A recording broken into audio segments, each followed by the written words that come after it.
It's all quiet in the underground bunker. Doors closed, locks bolted. But the Great One isn't just resting on his laurels. He's making sure your weekend is even better by giving you his best. This is the best of Mark Levin. It's amazing. Joe Biden's at war with the American people, and he's at war with the Israeli people. You know, I posted something from Memory, Welcome America, MEMRI.org, where an imam in Michigan was calling for the slaughter of the Jews. And an imam in Michigan. There are many imams in Michigan who call for the slaughter of Jews. Many of them are in Dearborn, Michigan, but not exclusively. There are many imams all over the country, especially in California, who call for the slaughter of the Jews. Now, this should not be commonplace, because these same imams call for the overthrow of the United States government. They call for Islamist revolution in the United States. How did these people get here? Don't we even have any basic norms when it comes to immigration? And when you listen to them and when you read fantastic sites like Memory, they're speaking broken English. They're not they're here first generation. We have no standards anymore? And the group CARE can operate freely? Nobody's bringing lawsuits against them to try and bankrupt them like they are against other groups, the Federalist Society, National Rifle Association, the list is a long one. And, of course, the media cover it up. I spent this weekend on Life, Liberty, and Levin, Saturday and Sunday, going through the totalitarianism that is the Democrat Party. A real twofer when it comes to coups, trying to imprison Donald Trump so Joe Biden doesn't have to run against anybody but third party. And, of course, the coup in Israel. The Democrat Party is totalitarian. That's what it is. It's totalitarian. Trump is in Dayton, Ohio, Saturday, as you all know, and he's talking to auto workers and others, and he's talking about how there's going to be a bloodbath in the auto industry because the communist Chinese are sending in, that is, pushing for vehicles, their vehicles, trying to get them through under the names of other countries. And here's what he says. Cut one, go. They want to do this all-electric nonsense where the cars don't go far, they cost too much, and they're all made in China. And the head of the United Auto Workers never probably shook hands with a Republican before. They're destroying. You know, Mexico has taken over a period of 30 years 34% of the automobile manufacturing business in our country. Think of it. Went to Mexico. China now is building a couple of massive plants where they're going to build the cars in Mexico and they think that they're going to sell those cars into the United States with no tax at the border. Let me tell you something to China. If you're listening, President Xi, and you and I are friends, but he understands the way I deal, those big monster car manufacturing plants that you're building in Mexico right now, and you think you're going to get that, you're going to not hire Americans, and you're going to sell the cars to us now, we're going to put a 100% tariff on every single car that comes across the line, and you're not going to be able to sell those cars. If I get elected, now if I don't get elected, it's going to be a bloodbath for the whole, that's going to be the least of it. It's going to be a bloodbath for the country. That'll be the least of it. But they're not going to sell those cars. They're building massive factories. A friend of mine, all he does is build car manufacturing plants. He's the biggest in the world.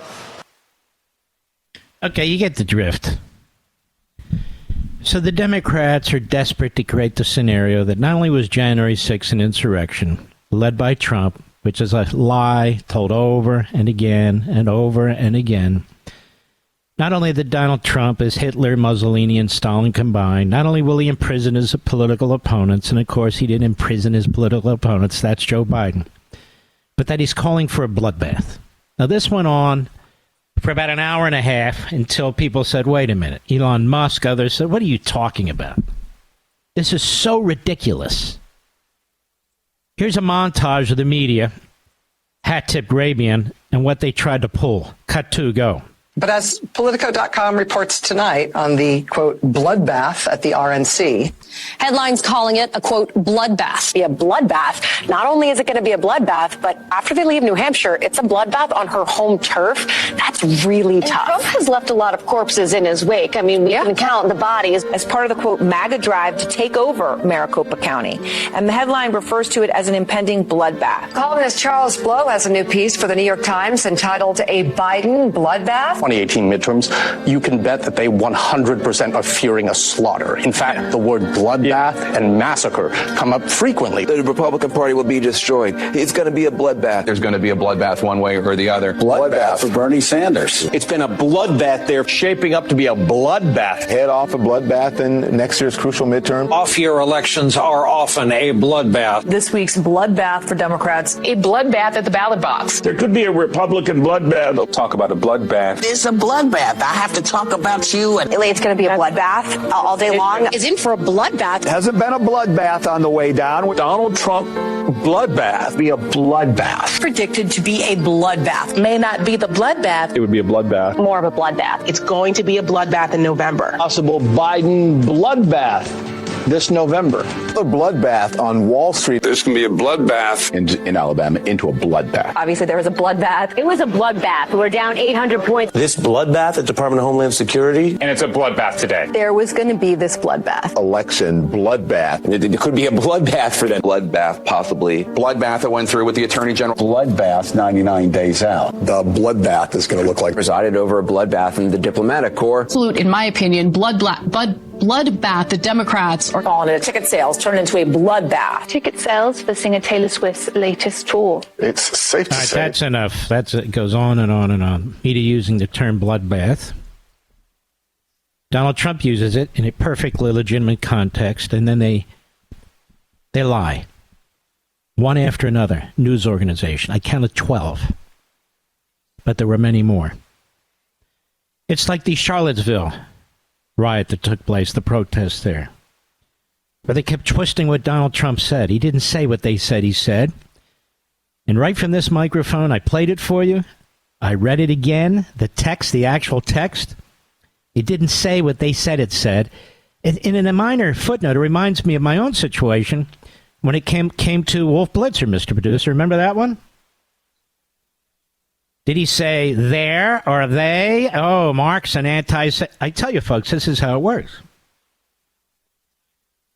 This is a sick party with a sick one-party media. I want to read something to you. And by the way, they picked all that up from the Trump campaign that put it out. Biden Principal Deputy Campaign Manager Quentin Fulks. Careful how you say that. He put it out. Pelosi put it out yesterday. And so they conga line. They walk behind him. Michael Beschloss, a complete fraud. Michael Tyler, the Biden campaign communications director. They're all out there pushing it. And, of course, Bill Cassidy on Meet the Press, who's a nut. An absolute nut. And a Republican. Well, that's why they have him on Meet the Press, because he's a nut and a Republican. I'm going to take a little early break, and we're going to go through this, what you see. The Democrat Party trying to take Trump off the ballot. The Democrat Party twisting the Constitution into knots. The Democrat Party trying to put Trump in prison to clear the field for Biden. Biden trying to impose a coup on the leadership in Israel to install a government that he wants. Biden supporting imams and others who are talking about the elimination of Jews. He doesn't say a single thing. A single thing. If anybody got up at the pulpit and said the same thing about any race, except the white race, any race, we'd have headlines everywhere. I put it on my social media sites. Together, what do we have? About 5 million, all the sites combined, Mr. Producer? Something like that. A little over 5 million. I put it out. It's not like it's not available. I talk about it on the show. 14.5 million listeners on all platforms and formats. So it's not a secret. Now, if I say something they don't like, it'll be all over the place. But I'm telling them what these imams said and what these imams are saying, and there's crickets. So they must agree with them. In 2017, Freedom House, which was founded in 1941, and is a center-left organization, but nonetheless, they do a lot of good work, released a substantial report on modern authoritarianism, and they focused primarily, not exclusively, but on communist China and fascistic Russia. And although focused mostly on them, I believe, as I read through the report, many significant respects, as I pointed out in The Democrat Party Hates America, the document reflects what is occurring in the United States at the command of the Democrat Party and the implementation of its extra-constitutional economic and political schemes.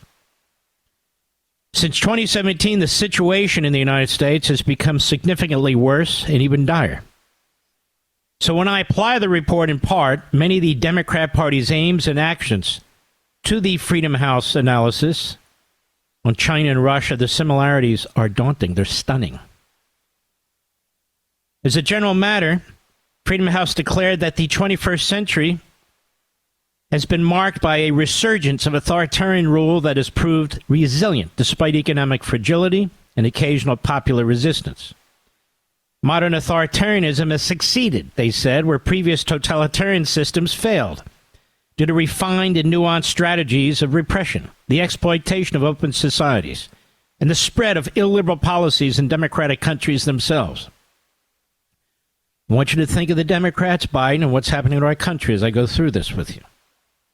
So the leaders of today's authoritarian systems devote full-time attention to the challenge of crippling the opposition, they write, without annihilating it, and flouting the rule of law while maintaining a plausible veneer of order, legitimacy, and prosperity. Now, if that doesn't define what's going on in this country, nothing does. And I point out, frankly, I can think of no better description of the Democrat Party and Democrat Party rule. The Democrat Party seeks to eliminate the Senate filibuster rule in order to pass legislation that will fundamentally alter innumerable aspects of our culture and society. Add 4 more Democrat senators to the Senate to prevent the Republican Party from ever winning a majority in the Senate. Add justices to the Supreme Court in order to control the ideological makeup of the court for decades to come, and change the rules, processes, and outcomes of the popular vote throughout the nation to make it impossible for the Republican Party to win the presidency and majorities in Congress.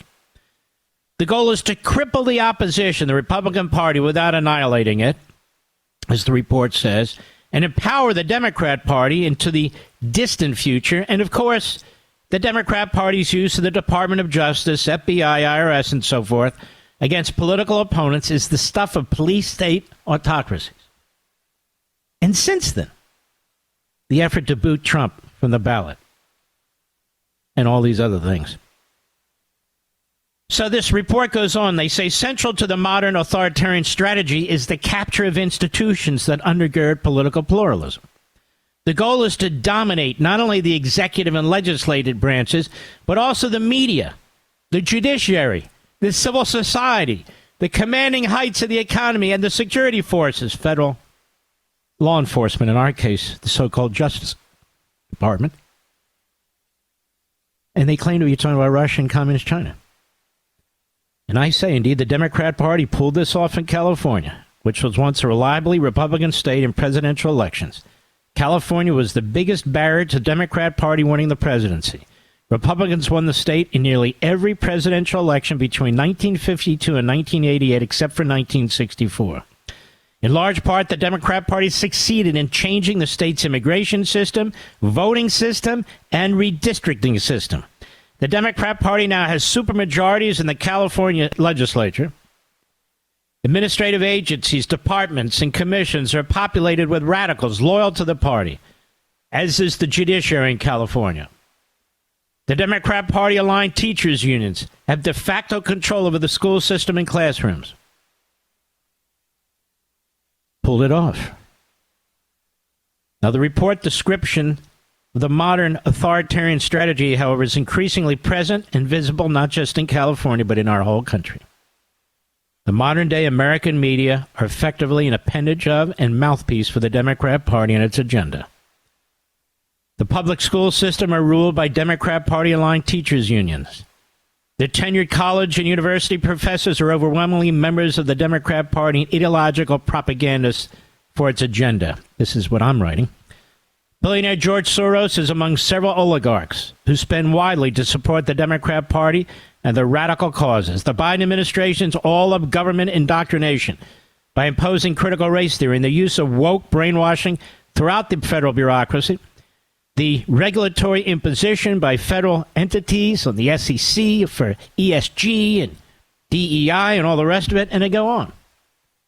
This is totalitarian indoctrination, Democrat Party style. And that's why you see the kind of reporting you see. Mark Levin.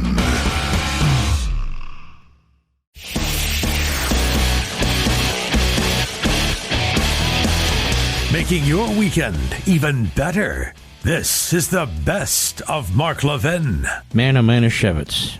A lot going on, and we'll tackle all of it. First things first. Former General, I should say retired General Mark Milley, retired General Kenneth McKenzie, both at a hearing today, testifying about the surrender at the end of the Afghanistan debacle. And they pointed the finger directly at Biden and Blinken for making decisions contrary to what the Pentagon recommended. This is the same Biden and Blinken that are trying to destroy Israel Netanyahu's ability to defeat Hamas. These are insane, incompetent, stubborn individuals who are getting people killed. So first, I want you to listen to two clips, and then I want to give you some additional information. Here is Milley at the hearing on the withdrawal. How many Americans have been left behind in Afghanistan? How many Americans? Biden's so concerned about Hamas and the Gazans. How many Americans were left behind in Afghanistan? Cut 19, go. But how many Americans are left behind? How many of our allies? And what has happened to them? Have they been beaten, killed, tortured? And secondly, about all the weapons that were left behind, there are reports that some of it has found its way to Hamas. I don't know if that's true. I know you did everything you could on the way out to destroy them, but many were intact and left in the hands of the Taliban. I can't speak to the phone call. I don't have any personal knowledge of that. Number of Americans. This was always an issue. The number of Americans, as General McKenzie said, an F-77 report is supposed to, every ambassador in every country of the world keeps an F-77 report, and they're supposed to track the Americans, where they're at, the phone numbers, address, et cetera, in the country. That was always a difficult number for us in the Department of Defense to get a hold of, and I think it's true at the tactical level and operational level as well. And I'll be candid. I don't know the exact number of Americans that were left behind because the starting number was never clear. Same is true of at-risk Afghans, SIVs, the commandos, other Afghans that serve with us. Those numbers varied so widely that they were quite inaccurate, as best I could tell at the time.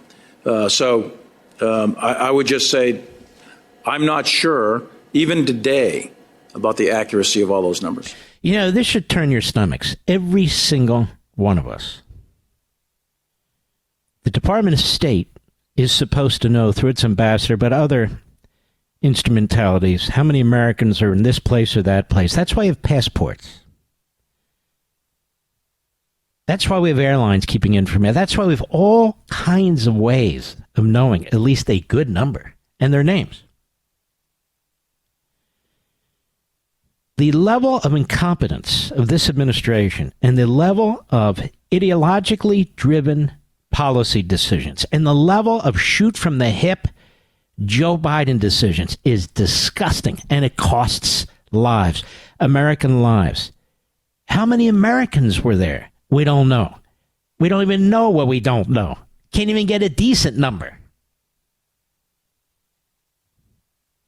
And you know what they did to them. You know they brutalized them. The Islamists debauchery, they believe, is ordered by Allah himself. I've heard imams say this on memory. The gruesomeness, the sadistic type of attacks. How many of our people were left behind? We don't know. Joe Biden never talks about it. Blinken never talks about it. All they ever talk about are the Gazan citizens. They don't talk about the Israeli citizens. They don't talk about the Israeli IDF. They don't talk about the American soldiers in Afghanistan, American soldiers who lost their lives. They don't talk about any of it. Ever. Ever. And you bastards at MSNBC and CNN and the New York Times and the Washington Post, all the rest of you, give them cover. Give them cover. Nobody holds this administration to account. Nobody. Nobody. Then there's General Kenneth McKenzie, former CENTCOM commander. What about the withdrawal, a.k.a. surrender in Afghanistan? What do you make of that, General? Cut 20, go. I'd like to talk a little bit now about Abbey Gate. It was a tragic event, one of many that have occurred over our 20-year engagement in Afghanistan. It remains my opinion that if there is culpability in this attack, it lies in policy decisions that created the environment of August 2021 in Kabul.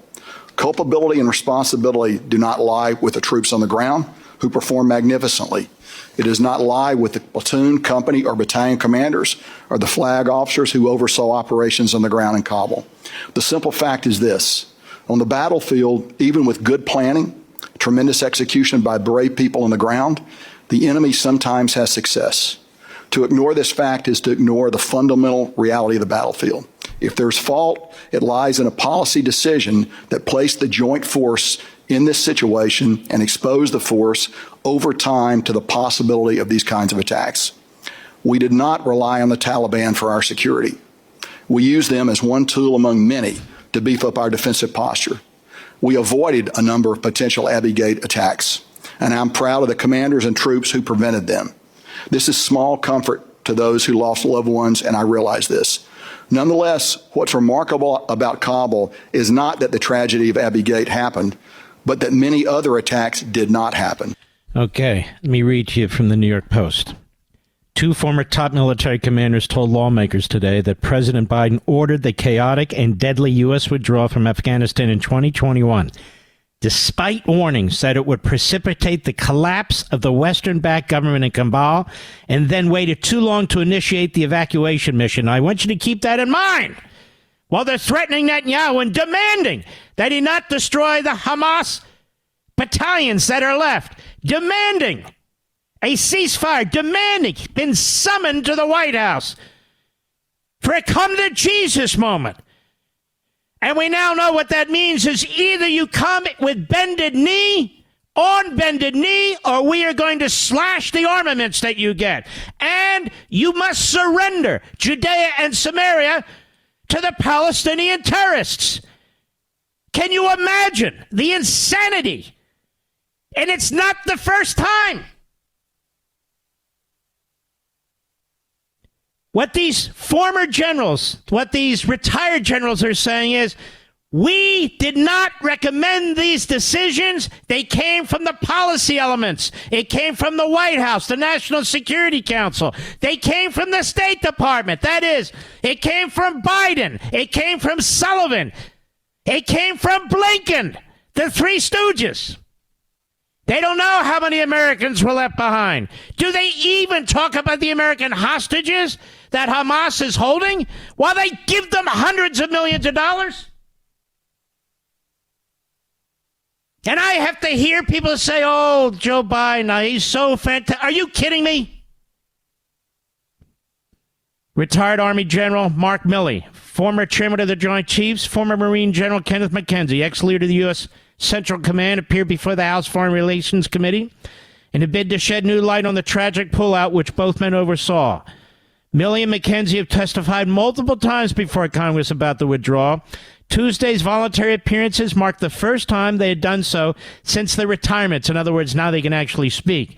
leading lawmakers to believe they would speak more freely about what happened in the days and weeks before the calamity.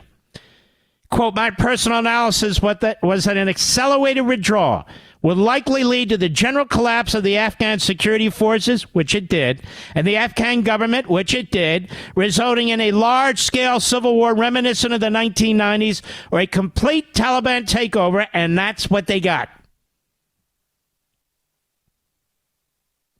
However, the retired general added, Biden overruled his advice. Biden overruled his advice to keep several hundred troops in Afghanistan, claiming he was sticking to a plan set in motion by his predecessor, Donald Trump. Yet again, Donald Trump was right. Yet again, they try and trash Donald Trump. Yet again, Biden is the world's arsonist, burning things down, burning things up. The advice was, leave some troops behind. Don't do this in such a desperate way. The government will collapse. The army, out of fear, will collapse. Exactly what happened. Trump has said over and over again, my plan did not permit it to happen this way. And he's been lied about by the same media bastards that lie all the time. Milley added that he was also not in favor of a unilateral withdrawal of U.S. forces. He said, because of my assessment of the associated costs and risks, and doing so without a permanent ceasefire and power-sharing agreement between the Taliban and the Afghan government. He said the fundamental tension facing the president, in fact, two presidents, was that no one could satisfactorily explain when or even if those conditions would ever be met. And if we stayed indefinitely in open war, would likely begin with the Taliban again with increased risk of additional casualties. Well, Milley's analysis, the front end, proved accurate when the Taliban overran all of Afghanistan, prompting the Biden administration to hurriedly launch the tragic August evacuation mission. This committee, says Michael McCall, the chairman, learned that the State Department did not even request an emergency evacuation until after Kabul was surrounded by the Taliban in mid-August. As a result, the international airport was not secured until August 17, 2 days after Kabul fell. As the saying goes, if you fail to plan, you plan to fail, and fail they did. The generals told the committee the State Department waited too long to initiate the full-scale non-combatant evacuation operation, NEO, which led to thousands of Afghans flooding Kabul's Hamid Karzai International Airport over the span of 2 weeks. Are you aware the decision to begin at NEO rests with the Department of State, not the Department of Defense? McKenzie said it's with them. But we could do nothing to commence the operation, the evacuation, until an NEO was declared. In other words, until Blinken got off his ass and did something. This is what John McCain meant. Said he's the most dangerous man imaginable. He'll get people killed. And he has. And he's still doing it.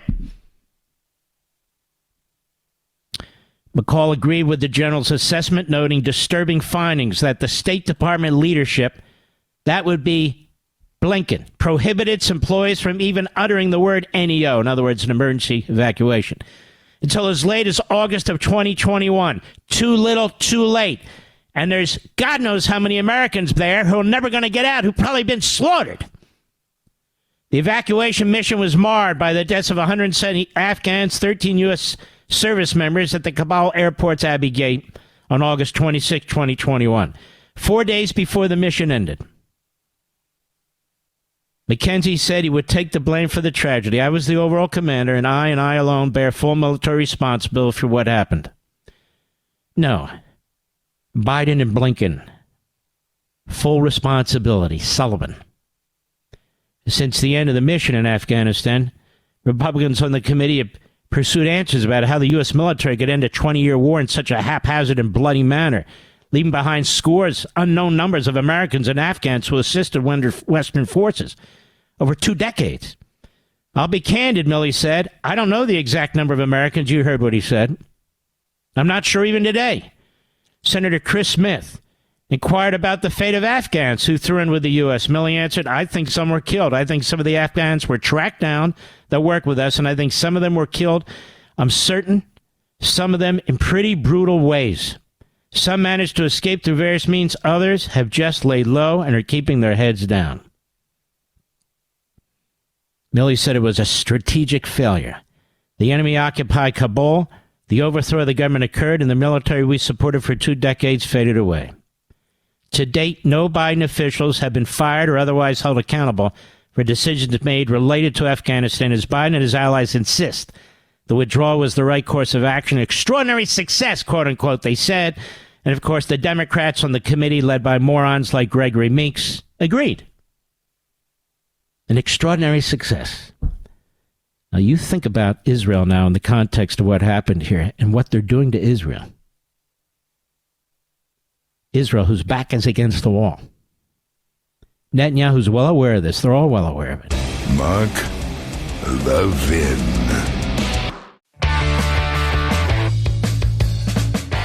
You're listening to the best of Mark Levin.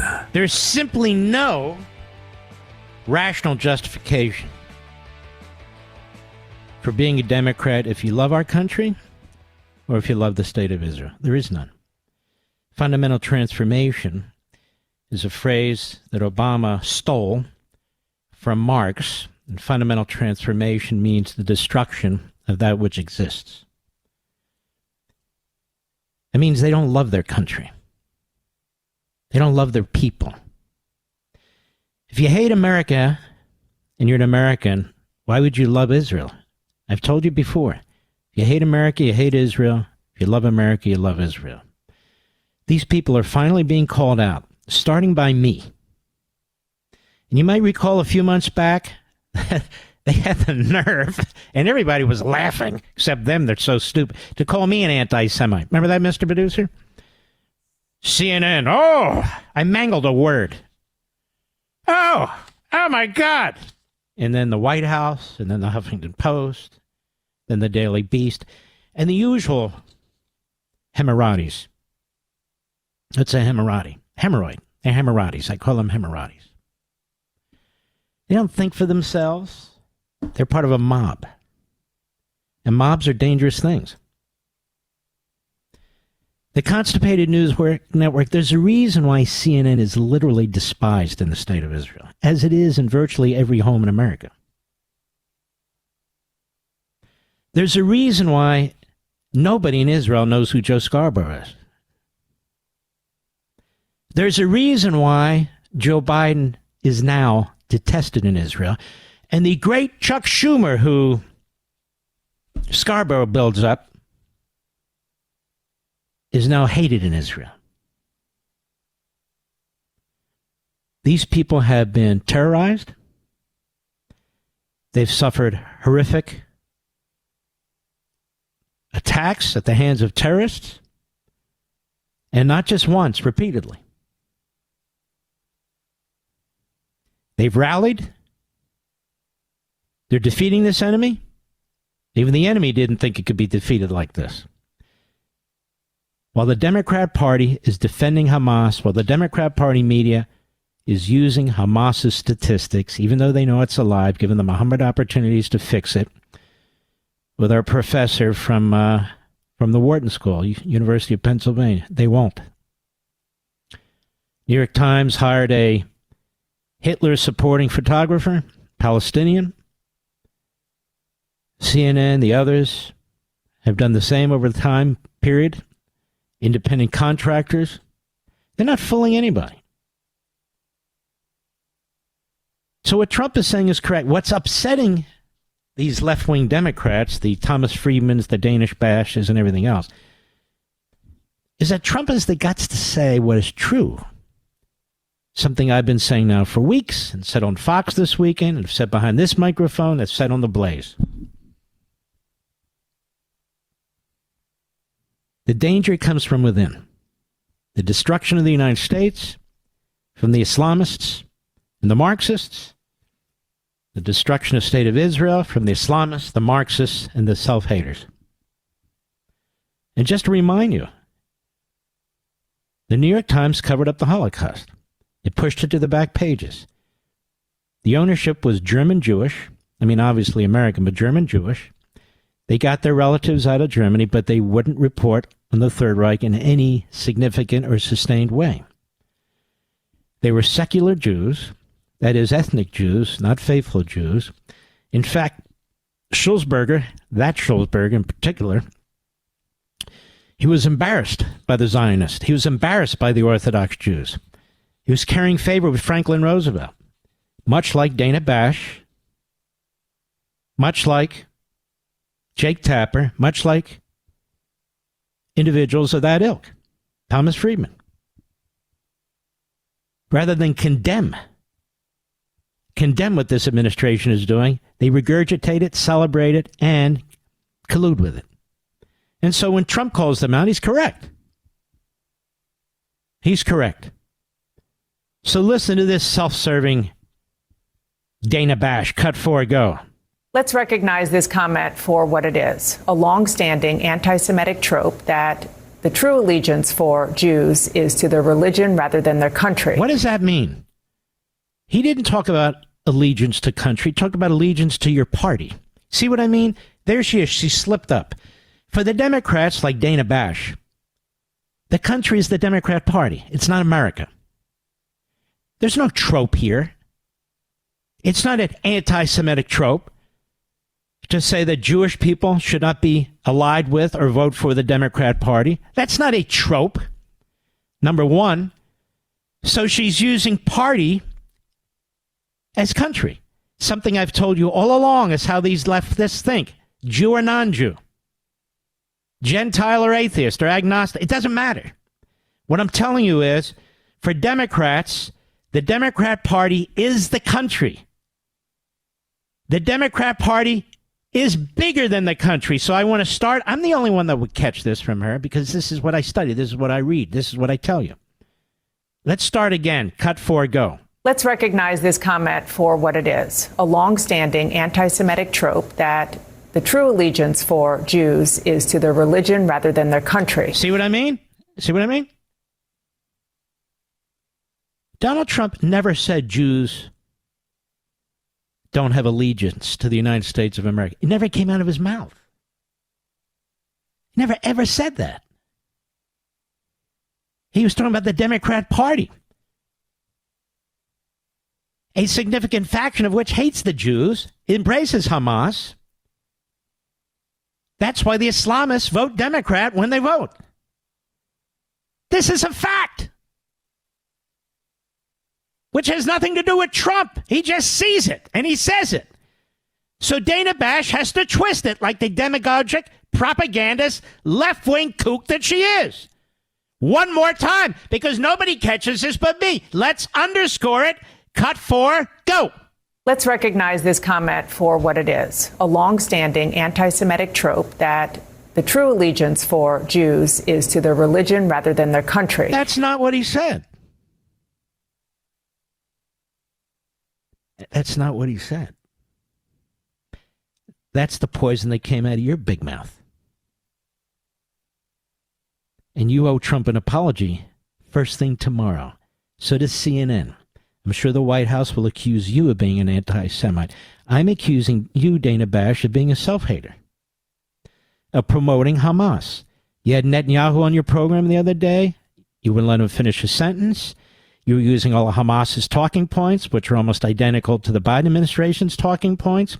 You talk about civilian casualties. You never corrected the number that Hamas puts out there and said, what do you do about that? It was all attack, attack, attack, attack. You're a self-hater. This is the commander-in-chief of the Israeli people fighting terrorist organizations. And your hero Biden is funding the terrorist organizations. So don't lie through your big mouth when Trump did not say what you said he said. He never said that Jews don't have allegiance to America.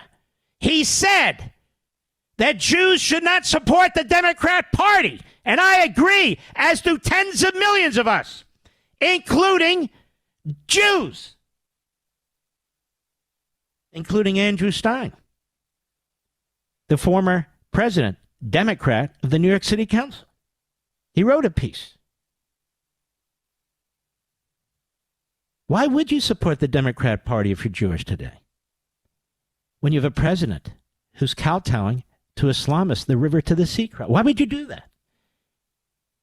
When you have Jewish facilities being bombed and graffiti of the worst kind? He says nothing, not a word. Why would you support that, Dana Bash? Why would you support that?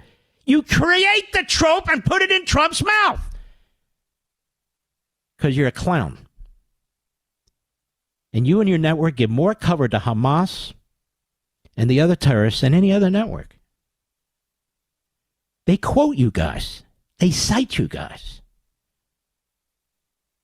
Maybe they'd surrender. Maybe they'd be more easily destroyed, but for the motivation that CNN and they'll give to these enemies, these terrorists. Go ahead. Was used in Nazi Germany to justify the arrest. Nazi Germany. There you know you're dealing with a leftist. Everybody is Hitler who they disagree with. The fundamental transformation crowd. The river to the sea crowd. Then it's time to overthrow Bibi Netanyahu and Israel crowd. It's time to cut off weapons to Israel if they don't bow to Joe Biden. And the river to the sea crowd. Oh, yeah. So why attack the Democrat Party? It's like attacking your own country when it comes to brainless Dana Bash.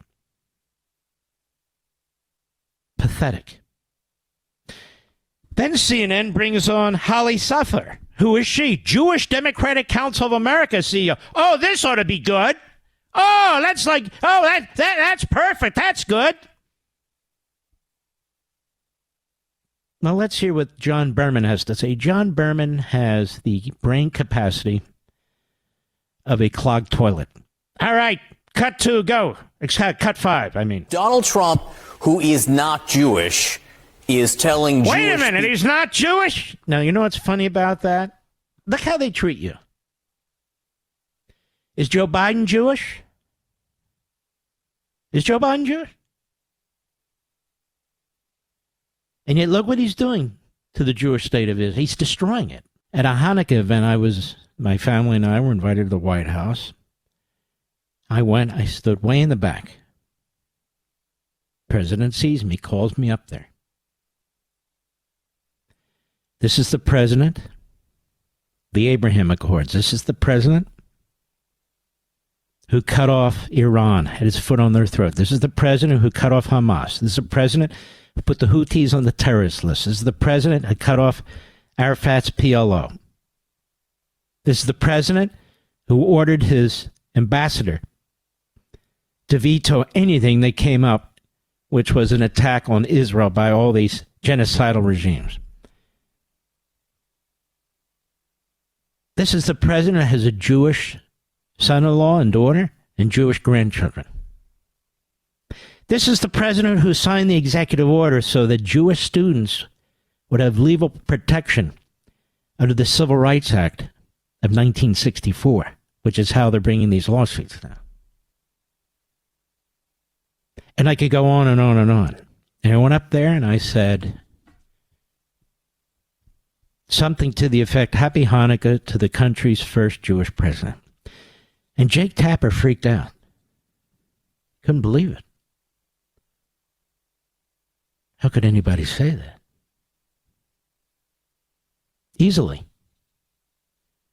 Can you name a president who's been better in this regard? Any?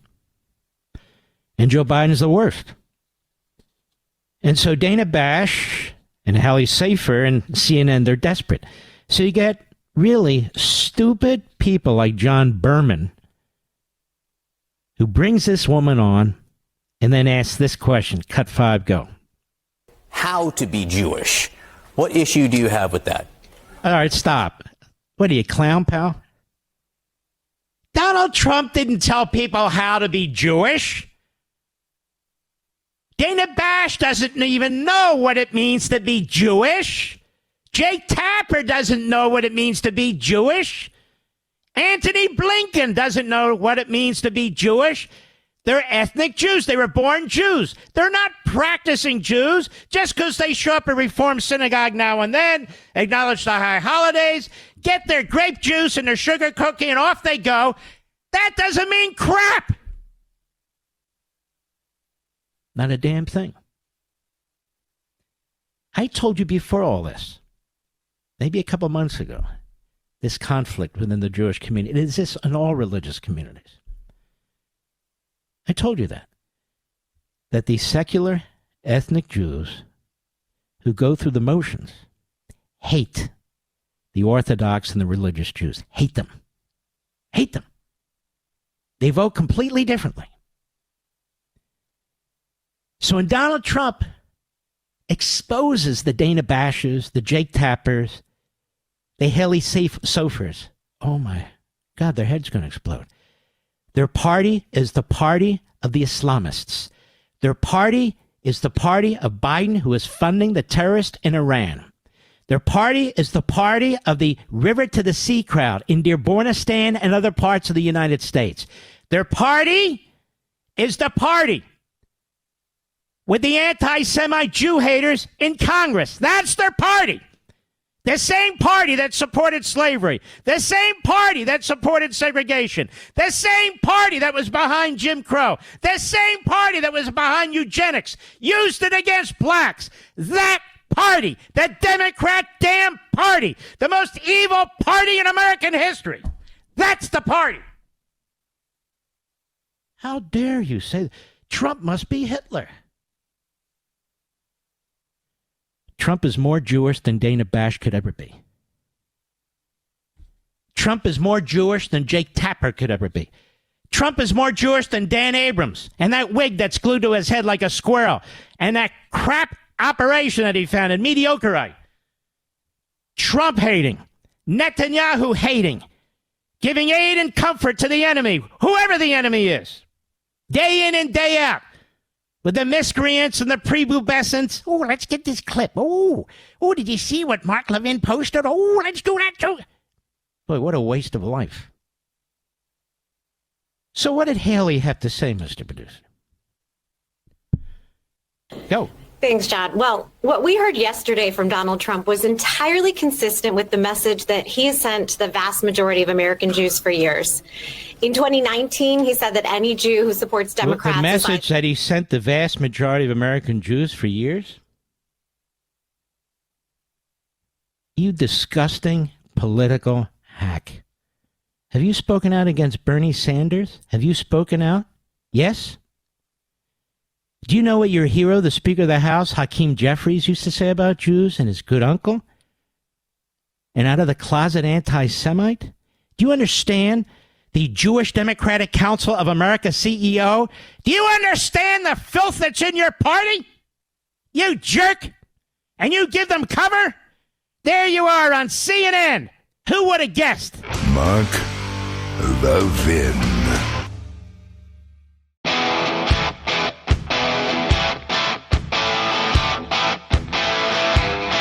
The Great One makes your weekend even better. This is the best of Mark Levin. So the Democrat Party relies almost exclusively on stereotypes, bigotry, racism, anti-Semitism, turning American against American while claiming to be the saviors of that which they burned down. New York Times, Biden looks to shore up Latino support in visit to Nevada and Arizona. President Biden plans to visit Nevada and Arizona this week, which he just did, at least one of them, to champion his economic policies and attack Republicans on immigration and abortion, as he seeks to shore up a crucial but wavering Latino electorate in the two battleground states. Now, they campaign on abortion.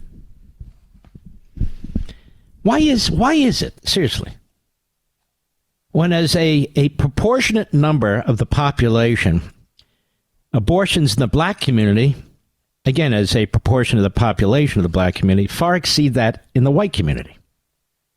So why are Democrats promoting it? Why are Democrats championing that? Could it be the same reason they championed eugenics 100 years earlier? They call it a choice. So it's not a baby, it's a choice. And then they say it's not ubiquitous enough, when in fact, there have been far more abortions since the Dobbs decisions than before. So what's the issue here, effectively? There are no issues, in the sense that People who want to get an abortion can get it paid for by organizations that receive federal funds and others. If their state bans a particular type or timing of an abortion, they can travel to another state, as people do for all medical procedures, by the way. So I don't know why this one's treated differently. People have cancer, they travel out of state. People have heart disease, sometimes they travel out of state. They're looking for specialists, they're looking for help. There's no massive burden as a result of that. None. So Biden had to look far and wide to find somebody who went into the gallery, wasn't a poor person, wasn't a minority person, was a woman who wanted abortion for, I think, health or medical reasons. She had to travel to another state, and that was the big issue. So she did travel to another state. She got the abortion. And I'm sitting here wondering, okay, that doesn't meet the propaganda that you're spewing. Somebody got an abortion in another state. That's the whole point about federalism. We have a death penalty in some states and not in other states. We have an income tax in most states, but not other states. We have prosecutors who prosecute in some cities and states, and we have prosecutors who coddle and don't prosecute in some cities and states. Mr. Biden will begin his trip to Reno, Nevada, where he plans to promote his economic agenda and denounce former President Trump over abortion rights. You understand he's not running on the truth. He's attacking Trump over abortion rights, so they have their list of hysterics that the demagogue uses, that he's being told to use over and over. They've raising hundreds of millions of dollars to brainwash and scare the crap out of people. And I would ask Latino American citizens, are you better off today than you were under Trump? Is it easier to buy food, to pay your utility bills, to acquire even a used vehicle, let alone a new vehicle? Is it easier today to get a job? Seriously. A good paying job? What about inflation? How's that going?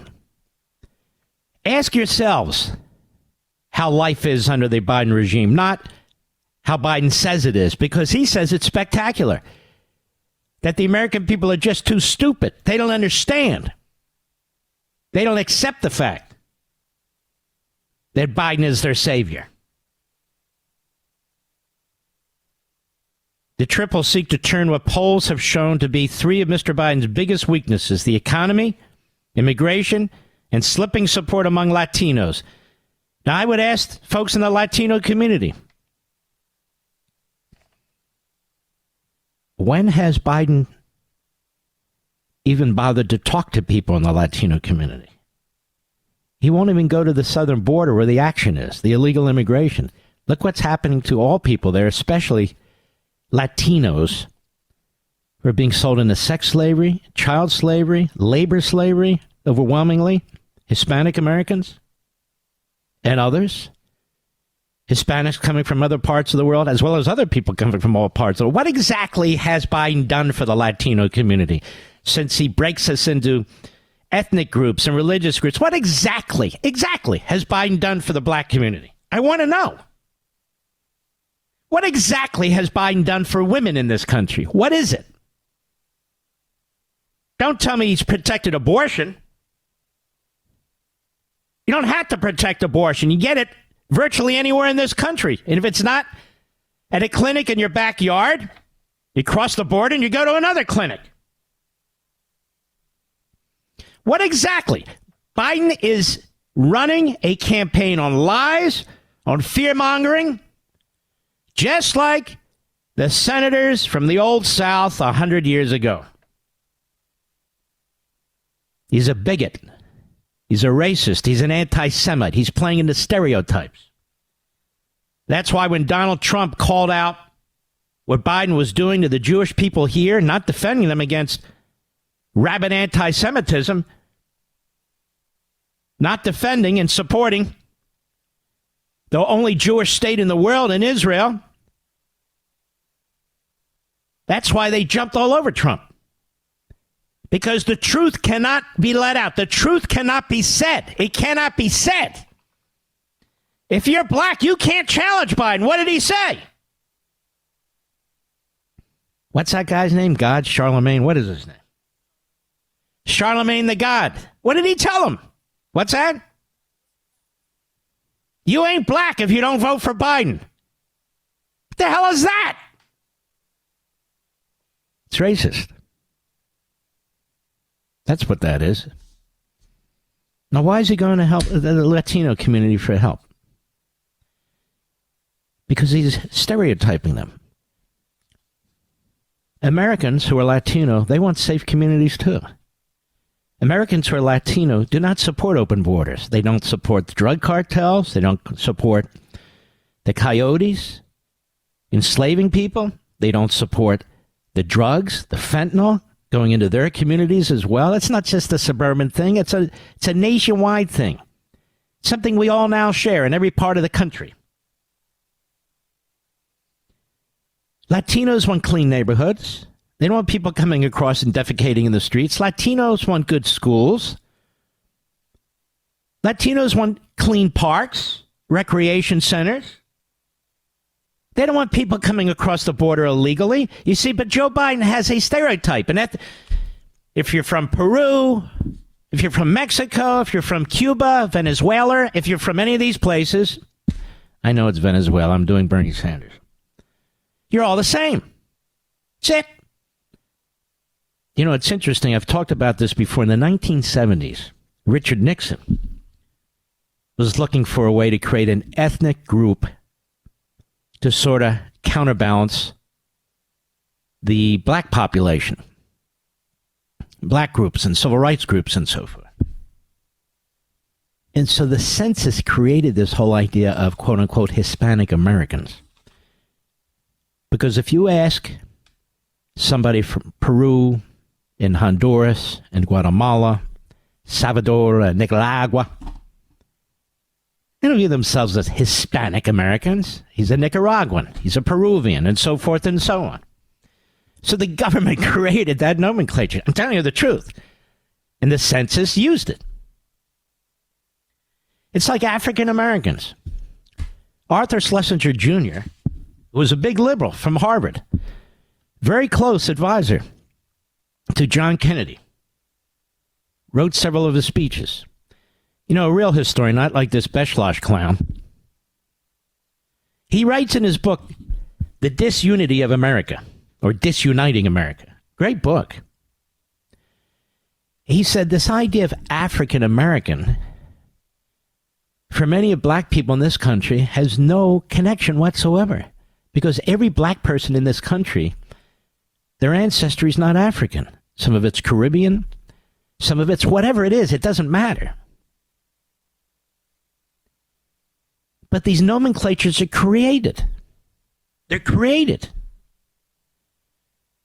Not for the benefit of the people who fit into the group or the nomenclature, for the benefit of the government, and even more precisely, the Democrat Party. You ain't black, you see, if you don't vote for Biden. Trump says, why would any Jewish person vote for the Democrats? Look what they're doing with Israel. Look what they're doing. They're not defending Jews here. Say Democrats in the Jewish party like Schumer, like Dana Bash. Oh, my goodness. That's the disloyalty trope. What? You an idiot? He didn't say you're disloyal to the country. See, they put words in your mouth. They twist things in order to conceal what they're doing. So there's Biden. Where is he going? He's going to Arizona, Nevada. To do what? To scare the crap out of people from Central and South America ancestries and heritages. That's what he's there. He's not going to run on the border. He's not going to run on security in our communities. He's not going to run on prices at grocery stores, utility prices. He's not going to run on any of that because he's destroyed all that. He's going to tell them, do you remember what Trump said in 1974, and, that sort of thing. And so I asked people all across America, white, black, Hispanic, Asian, Indian, whomever you are, wherever you're from, are you going to be played by Joe Biden? Joe Biden's using the tactics of totalitarian, autocratic leaders around the world, of totalitarian, autocratic bigots from 100 years ago in our own country. Are you going to be played by this guy? You think our country is safer? You know it's not. You think your neighborhoods are cleaner and safer? You know they're not. You know people are coming across the border. Venezuela gangs. If you're Venezuelan, according to Joe Biden, you all think alike and you are alike. No, you're not. MS-13 gangs. They're coming across the border. Nobody cares if they're Hispanic or what their faith is. These are dangerous people. Mark Levin.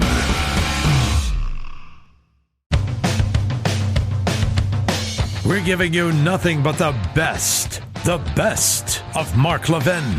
The Environmental Protection Agency was created about 1970 by Richard Nixon. That's a little over half a century ago. Its mission is obviously to take steps. It was to clean up Love Canal, other pollution and toxic sites and so forth. Its mission was never to determine what kind of possessions you could have or what choices you could make about various possessions. And so what happened in a case called Massachusetts versus EPA, this case was brought to the Supreme Court, and Massachusetts said that carbon dioxide is a pollutant or pollutant-like, L-I-K-E, and since the EPA won't regulate it, it means that we folks in Massachusetts, we have to live with the carbon dioxide that is spewed in other states, like New York as it moves its way up north, up the East Coast, and so forth. It was a preposterous case, quite frankly, utterly preposterous. And yet the court took it up, and it was an effort by Massachusetts and the radicals there to, through the back door, get the EPA to regulate carbon dioxide. It was so important to regulate carbon dioxide, then you could regulate the entire, the entire economy. And so the court ruled 5-4 that the EPA had the power to regulate carbon dioxide, even though the court said carbon dioxide is not a chemical pollutant. It can be viewed as a pollutant-like, that is, a pollutant per se. Since that time, they've been pushing this climate change agenda. First, it was obviously global cooling, then global warming, then climate change.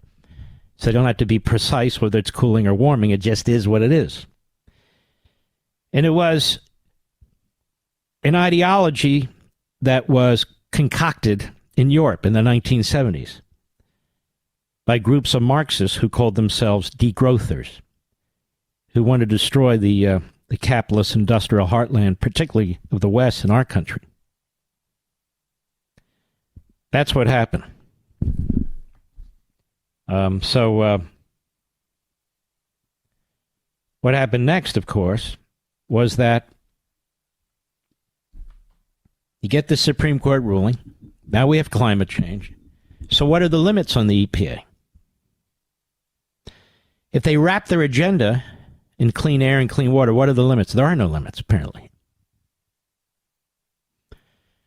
Now you know why they use this court decision to basically regulate everything in your home.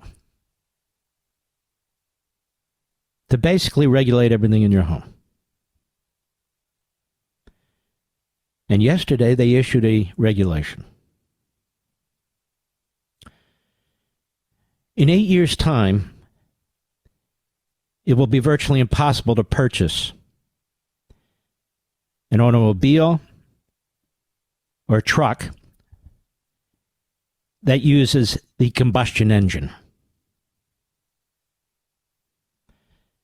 The overwhelming majority of you listening to this program, and others who aren't, own a vehicle that requires you to pull up to a gas station and fill up the car. There are plenty of gas stations wherever you go all over the country. But Joe Biden, John Kerry, Al Gore, and their ilk and the rest, they've decided that you will not be using your vehicles anymore. And that 2/3 of the vehicle fleet and small truck fleet on our streets must be electric vehicles, whether you like it or not. They are regulating out of existence the kind of vehicle, the kind of small truck that the overwhelming majority of you use and drive and want. They're going to force small businesses, car dealers, to put them in their windows and in their showrooms whether they like it or not. They're going to force our automobile manufacturers and all the men and women on the assembly lines to manufacture these vehicles whether they like it or not, whether you like it or not, whether anybody likes it or not. The problems are going to become immense. The electrical grid will collapse. It cannot handle this. There's nothing been done to expand it or to protect it. It's already at its breaking point. Ask the people in California. Ask the people in Texas who suffered. Ask the people in New York. And all they do is blame climate change. If something goes wrong, climate change. So they have their boogeyman.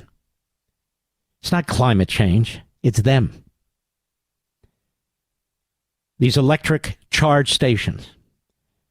We spent ourselves in a near bankruptcy with the so-called phony Inflation Reduction Act. They didn't build a single electric charge station, even though they were supposed to build hundreds of thousands of them. And let's say they do. What are they going to hook up to? The electrical grid. It's barely sustainable as it is. And as I've said over and over again, particularly for the more dense parts of our country, populated areas, in our cities, how is this going to work? We have apartment complexes. Just drive through New York and hope you're not carjacked. But just drive through New York, drive through Chicago, drive through any major city in America. You've got skyscrapers, apartments, condominiums. What are you going to do? Where are these charging stations going to be? How many are you going to have on the streets? And to really get a good charge can take up to 35, 40 minutes. What are you going to do? These questions I ask, nobody else asks. So we're just going to automatically move. And here's what they're doing. They're trying to force an industrial policy top down by the government, like fascistic and Marxist and autocratic regimes all over the world, on to the people, whether they like it or not, whether it's affordable or not. And that's how you create poverty. That's how you create economic dislocation. And that is what they are doing. They're stealing your right to make decisions about your private property. They're stealing your right to make decisions about how you will live your life. They're stealing your right to make decisions about how you will spend your money. They're doing to you in a much smaller way what they're doing to Donald Trump. They're seizing your liberty. They're seizing your property. And they're doing it through the back door. They're corrupt. They're corrupt. And they don't believe in democracy. They're doing this through the Environmental Protection Agency. Now, what happens when you literally have millions of vehicles and small trucks plugging in at the same time? What happens? Well, the grid will collapse. So what will the government do, Mr. Producer? It will regulate who can use the charging stations, how long they can use them, what time of the day or which day you can use them. If you have more than one vehicle, whether you can charge more than one vehicle. And all through it, we'll be funding hundreds of billions, at some point trillions of dollars to the communist Chinese. Because without the communist Chinese and their control of lithium, cobalt, little African kids in the Congo and elsewhere dying from toxic pollution, working day and night, digging out the cobalt mines for the communist Chinese. What then? Our supply chain reaches directly to Beijing, China. And what about all the other utilities, all the other purposes of electricity? Well, we need electricity for our buildings, don't we? Our homes. We need electricity for basics like hospitals, police stations, fire stations. We need electricity for lights. We need electricity to cook. Electricity is ubiquitous in our lives and in our society. We can thank Tesla,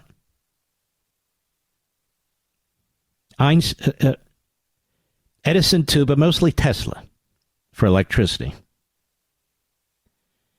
I want you to think about it. The government will reach into your home and not just decide what kind of toaster you can have or light bulb or ceiling fan. That seems kind of Mickey Mouse, right? It's going to have to monitor who uses what, when, to see if you break the regulations, if you go over the limit. You see, all of this will have an enormous economic impact on you, on your jobs, on your lifestyle, on your prosperity, but most of all, your liberty. Because when the government creates pandemics, when the government creates shortages, the government never steps back. The government doesn't say, okay, upon circumspection here, we did the wrong thing, let's reverse course. No. They're going to take aim at you. You're using too much energy. Your home is too big. Too many cars. You're driving too far. You're washing too many clothes. We told you not to wash clothes at night. Only do dishes every fourth day. In other words, the government then is in charge of what?